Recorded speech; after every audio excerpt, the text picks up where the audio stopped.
Hi అండి అందరికీ.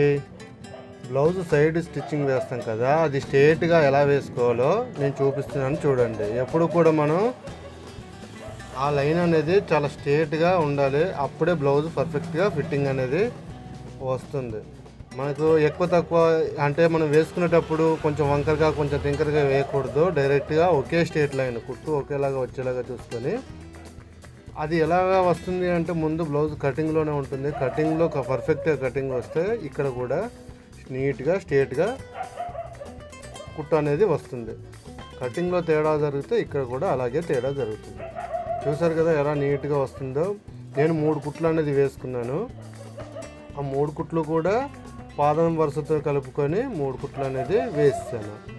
చూడండి ఒకసారి ఎలా ఉందనేది. స్ట్రేట్గా ఉండాలి ఎప్పుడు కూడా. ఎవరి బ్లౌజ్ స్టిచ్చింగ్ చేసినా సరే మనం ఒకసారి హ్యాండ్ దగ్గర పట్టుకొని చూస్తే స్ట్రేట్గా ఉండాలి. నేను కటింగ్లో చెప్పాను కదా 4 ఒకే దగ్గర కలవాలని చెప్పేసి, ఈ విధంగా కటింగ్ వస్తేనే ఈ విధంగా 4 ఒకే దగ్గర కటింగ్ అనేది స్టిచ్చింగ్ అనేది జరుగుతుంది. చూడండి ఏమైనా ఎక్కువ తక్కువ ఉంటే లాస్ట్లో నేను సరి చేసుకుంటాను. అది కూడా మీకు చూపిస్తున్నాను. ఎందుకంటే ఆ విధంగా మనం స్ట్రేట్గా రావాలంటే ఖచ్చితంగా స్ట్రేట్గా రాలేదు అంటే కటింగ్ అయినా రాంగు, లేదా హామ్ హోల్ అయినా రాంగు, లేకపోతే నడుమైనా రాంగ్ అవుతుంది, లేదంటే హ్యాండ్ లూజ్ అయినా రాంగ్ అవుతుంది. స్ట్రేట్గా వచ్చిందనుకోండి ఖచ్చితంగా ఎక్కడ కూడా రాంగ్ రాలేదు, రాంగ్ కటింగ్ జరగలేదు, రాంగ్ స్టిచ్చింగ్ జరగలేదు అని అర్థం. ఇది బాగా గుర్తుపెట్టుకోండి. మెయిన్ ఇంపార్టెంట్ ఇది కూడా బ్లౌజ్లో.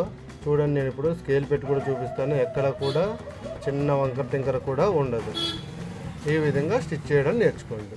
ముందుగా ఫినిషింగ్ నేర్చుకోండి. ఓకేనా ఫ్రెండ్స్? అర్థమైంది అనుకుంటున్నాను.